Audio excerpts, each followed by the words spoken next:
Good afternoon and welcome to the next chapter in Witch on the Warpath. Before I start, just can I let you know there are a couple of days left to get your entry in for the competition, which was mentioned in chapter 20 at the end of chapter 21, and it's the opportunity to win a free signed copy of my novel if you'd like it. So please listen to the end of the podcast for last week. And if you'd like to enter, feel free. It's free to enter. Today we're going to do chapter 22, and we left Hearty and Onk after they'd met Shine and she'd taken them to Ellington Park. Let's see what happens today in our story. Chapter 22, On the Move. Gristle hadn't been able to locate the troll after he boarded the diesel train going southeast. In her fury, she continued flattening homes and changing people into animals and vice versa. She left behind a trail of horror-struck creatures and vandalised street wreckage. Melted bus stops, burnt-out litter bins and curly-whirly-styled lampposts marked her route south. Dim-witted residents blamed vandals for the impossible devastation. But it was Gristle, marching like a Mongol horde of one through the suburbs of Penge. Unknown to Gristle, as she proceeded along Penge High Street, something was being done about her wild antics and terrible behaviour. She'd come to the attention of the Fairy Council, and steps were being taken. Admittedly, these were tiny baby steps, but with fairies large ones were unachievable. The immediate damage, identification and observation team for the control and restraint of evil witches, or idiot crew as they were more affectionately known, had been dispatched to Gristle's location. Their express orders were to restore all humans, make the area safe, and assist people or animals who needed retransforming back into their original form. They hadn't received orders about restraining Gristle or preventing her from doing any more harm. The crew were sticklers for performing their duty to the letter.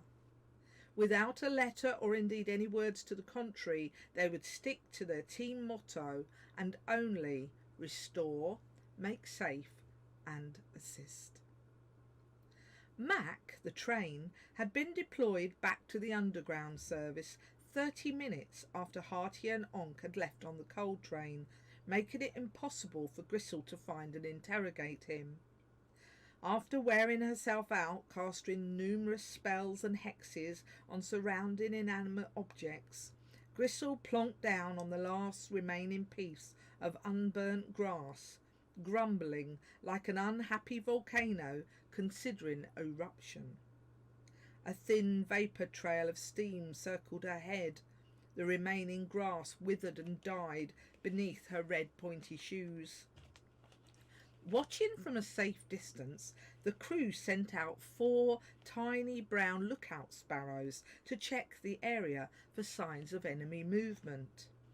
The first 3 failed to come back, but the 4th returned in the early evening, looking scared witless, minus his tail, and with an oak twig clasped in his claws. It took several minutes for crew members to pry the twig loose. So terrified was he, his feet had clamped in shock onto the wood. He appeared to have taken flight, ripping the twig away from the tree in his haste to flee, when Gristle directed several blasts of magic his way. Several flight feathers were singed, and his tail was gone till the molt next spring, but he was alive. Once he calmed down enough to tweet, he reported the angry witch sitting on a grassy knoll, looking very much like the notorious Gristle. This sparrow had read his Witch Observer and Recognition Manual, or worm, from cover to cover before joining the squad. The crew took a collective inhalation of breath and stepped back as one man, or rather one fairy. This needed more firepower and greater authority than they held. The tailless, singed and confused bird, its action deemed heroic, and having more than served its duty, was sent back down the line with a message to the Fairy Council for more help and new instructions. A breathless young greenfinch arrived with the area supervisor's reply a couple of hours later. The Fairy Council supervisor had been extremely helpful. Not. He'd sent the crew 3 further instructions. First, watch Gristle and hope she goes home, which the idiot crew of course followed to the letter. Second, as a defence measure, the council wizards were concocting 2 very powerful potions, the first a sleeping potion, and failing that, a memory loss potion, so Gristle couldn't remember what she was angry about. The potions would arrive in due course.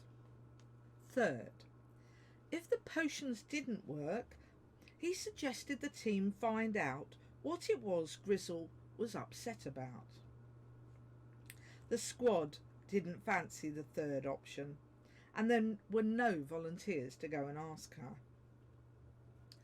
Following her outburst at the sparrows, Gristle sat without moving. She remained in place, motionless throughout the night. It was agreed to watch the witch in shifts, with night vision fairies, the famous hell pixies, taking the last shift up to dawn. Their role was one of observation, not apprehension. However, during the night, in their eagerness to perform their job well, they became complacent, advancing ever closer as Gristle's snores grew louder. All hell's pixies broke loose as Gristle stood up at dawn, sending dozens of pixies scattering. She wasn't happy about being surrounded by scores of pixies when she opened her eyes. Gristle let them have it, blasting away with her most lethal spells. Most scampered to safety, but a few stragglers got fried and found themselves inside the dark dimensions. Hell's pixies undergo a second, not very wonderful, reincarnation within the dark realm, hence their name. Nothing in the immediate vicinity survived Gristle's rage. It appeared to be a stalemate. Over the tense calm that followed, Gristle tilted her head ever so slightly and sighted down the rail track. While the crew were evaluating their progress and next strategy, Gristle turned like a whirling tornado and hurled down the railway track away from the watching fairy team. With both her hands she grasped nothing and shook it hard. Lenny wasn't having a good day. Gristle had him in a restless stranglehold and she wasn't about to let go. "She's holding something, boss," whispered one crew member, poking his boss in the shoulder. "Holding what?" his boss mumbled back, annoyed at being distracted from the small photo he was holding and gazing at like a puppy about to be sick. "Damned if I know, but she's giving it a jolly good shaking. I reckon its teeth are going to come loose in a minute if she don't stop. That's if she's holding anything and not going mad altogether, boss," he added as an afterthought. "Oh, hell," moaned the boss. "That's all I need, another loony witch to sort out. As if it wasn't bad enough last time when Hildegard the Horrible went nutty. We were cleaning ferrets out of the sewer pipes for weeks.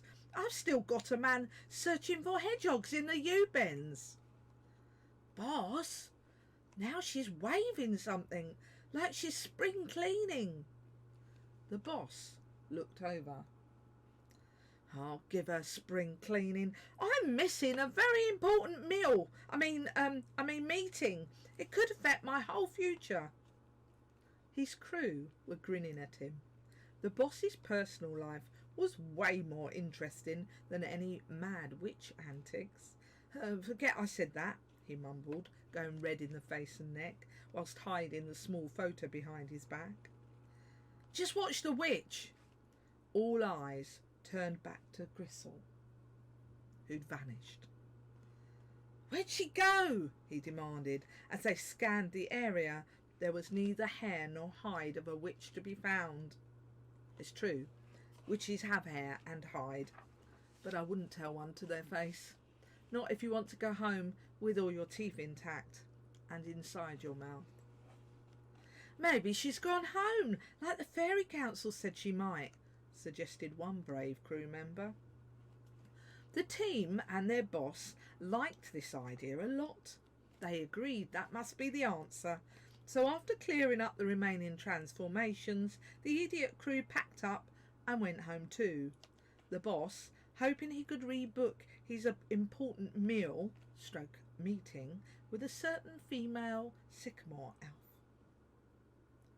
Ignoring the pixie carnage around her, Gristle had removed herself and Lenny to the back alley of a nearby housing estate. Lenny hung from Gristle's right hand by his neck. He swallowed with difficulty.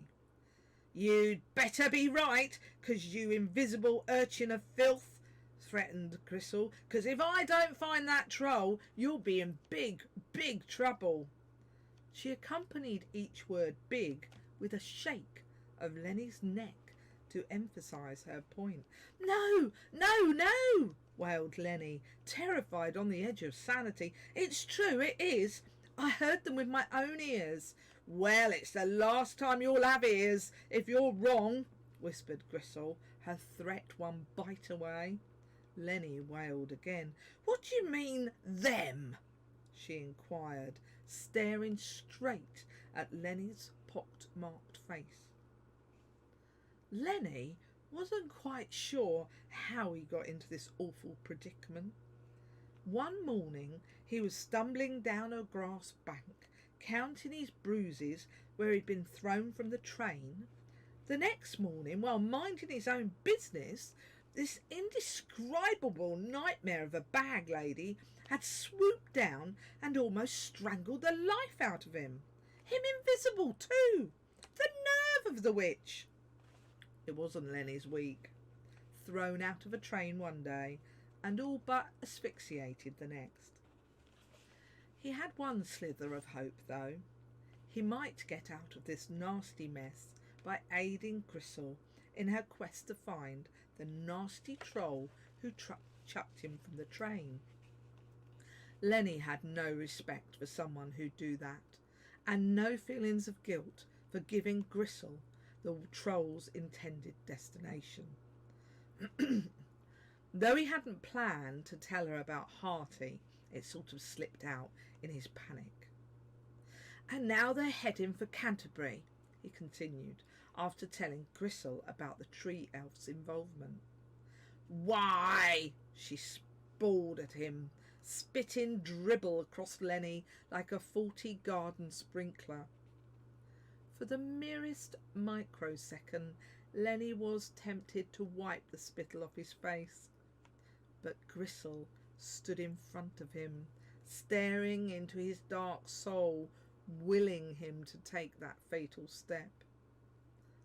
Lenny decided his life was too precious to vex the ancient crone further. He couldn't figure out how Gristle knew where he was and what he did, but it wasn't worth the risk of dying. He let the spittle flecks settle and slide down his face, glad for once he couldn't see them either. "Canterbury, huh?" Gristle replied. "Why Canterbury? What's in Canterbury? Canterbury's no place of any significance. I once had a friend who lived near Canterbury," she muttered, hunching over and frowning, clearly having a conversation of one. Lenny was sure he wasn't included in her dribbling deliberations. My goodness, thought Lenny, because saying anything out loud at that moment might mean his death. She does go on. He realised comments people made about witches prattling were true after all. He wondered whether or not to tell Gristle about Hearty's cousin Stormy in Canterbury, but decided against it. He'd keep that nugget of information up his invisible sleeve until she asked for it or tried to strangle him again. One never knew when a person was going to need more leverage. Besides, she'd tried to strangle him once already, and Lenny hadn't got over it enough to forgive her. Yet. And that's where we end this week's chapter. Don't forget to have a go at the competition. There's still a chance to enter, and I'll see you again next time with chapter 23. Goodbye.